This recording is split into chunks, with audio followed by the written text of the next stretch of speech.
Hi, it's Luke Carlson here, continuing my coverage of the Star Wars movies on 4K.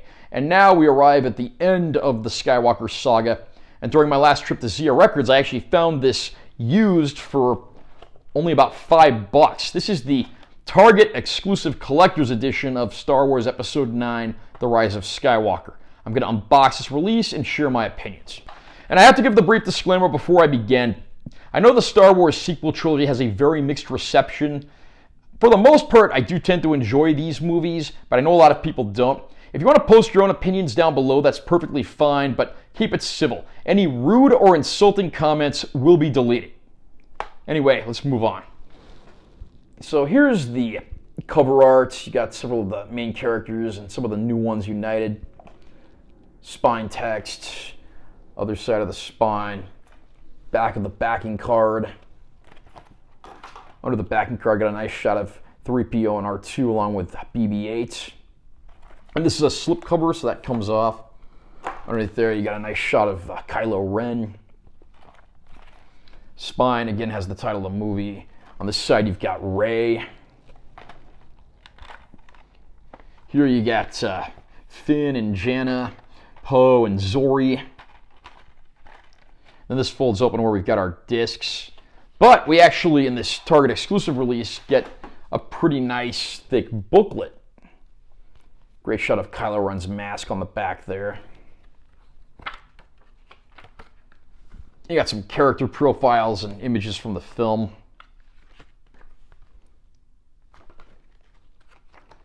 Not going to go through every single page on here, but there is some cool stuff. And we have 4 discs in this set. We have a Blu-ray disc of the feature film. Got a nice shot of Rey with a spaceship in the background. We have a Blu-ray of bonus features. We have the 4K disc of the film with Kylo Ren. And exclusive to this Target package, we actually get a standard def DVD disc that includes an additional featurette that runs half an hour or so. In the package, here we've got a shot of Lando and Chewbacca, and over here we've got Rose. Sadly, I think Rose actually gets more to do on the packaging of this case than she does in the actual movie. Lucasfilm and director J.J. Abrams joined forces once again to take viewers on an epic journey to a galaxy far, far away with Star Wars: The Rise of Skywalker, the riveting conclusion of the seminal Skywalker saga, where new legends will be born and the final battle for freedom is yet to come. It's definitely been an interesting ride with the Star Wars sequel trilogy, and it's no secret that a lot of stuff went on behind the scenes, and there were certainly conflicting visions. I thought The Force Awakens was an excellent film, even if it was a little too similar to A New Hope. I thought The Last Jedi was an excellent film, one that wasn't afraid to take chances and set up a very interesting third installment. Unfortunately, in The Rise of Skywalker, everything comes crashing down, and it's clear that the lack of a coherent single vision of where this series was going really caused a shakeup.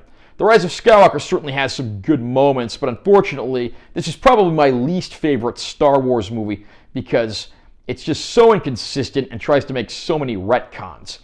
That said, though, I still think the cast is absolutely fantastic. I mean, characters like Poe, Rey, and Finn have certainly made themselves known in the universe, and even antagonistic characters like General Hux and Kylo Ren have certainly become personal favorites over the years.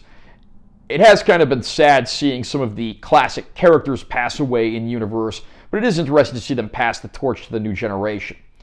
Now, again, unfortunately, there are a lot of things wrong with this movie. The single biggest problem with this movie is their insistence on bringing back Emperor Palpatine to be the villain. Not a spoiler, though, because it's revealed in the opening credits, and you'll know it within 5 minutes of the movie going on. In Return of the Jedi, Luke chided Palpatine by saying, "Your overconfidence is your weakness," and the lack of a contingency plan led to the Emperor's downfall. So now we're just supposed to believe that he had some great contingency plan all along, and then we're supposed to believe that he created Supreme Leader Snoke, and that everything that's been going on has just been Palpatine pulling the strings from the beginning. Personally, I like the concept of what The Last Jedi set up, where Kylo Ren became the new Supreme Leader, because it set him up to be the big bad in the new movie. So why was Palpatine needed? The First Order was supposed to be a more perfect version of the Empire that didn't put all of its power into one man, and now that one man, again, has been the one pulling the strings. I could go on a rant here all day, but you get an idea of what I mean. The movie was originally going to be directed by Jurassic World director Colin Trevorrow, who unfortunately ended up leaving the process, and there was originally going to be a very different script, which would have been far better. Sadly, neither one of those things came to be here. They even tried to retcon Rey's origin story, which was perfectly explained in the previous movie, and it's a shocking revelation that just feels a little too similar to a certain revelation from an older movie in the series. I'm not going to go into details there, but they ruined her origin story here. In The Last Jedi, Rey came from nothing, came from no one, but was able to rise to greatness. That's the very spirit of Star Wars. But here, apparently, you have to have a connection to someone great to become great. The movie also tries to introduce way too many new characters for being what's the end of the saga, including Janna, a former defecting stormtrooper similar to Finn, and then Zori, who was a spice runner that Poe once worked with in his earlier years. I mean, you kind of see where I'm going here. The movie's just an overstuffed, overplotted mess. We finally get to see the Knights of Ren, and they're a huge disappointment as well. You can probably guess where the movie's going, what's going to happen, what the conclusion's going to be. The movie's not a total loss, though. There are some great action scenes, and honestly, it's probably one of the best-looking Star Wars movies ever made. And seeing Billy D. Williams reprise the role of Lando Calrissian, even if the film itself is not great, is something of a breath of fresh air. I mean, I loved how the sequel trilogy started. Its first two installments I thought were fantastic, but The Rise of Skywalker just can't bring things together, and it seems to insist on playing it safe, which goes against the very nature of Star Wars. So, the film itself is a big thumbs down for me, and that's truly disappointing. However, as far as the actual 4K disc goes, the picture quality is phenomenal.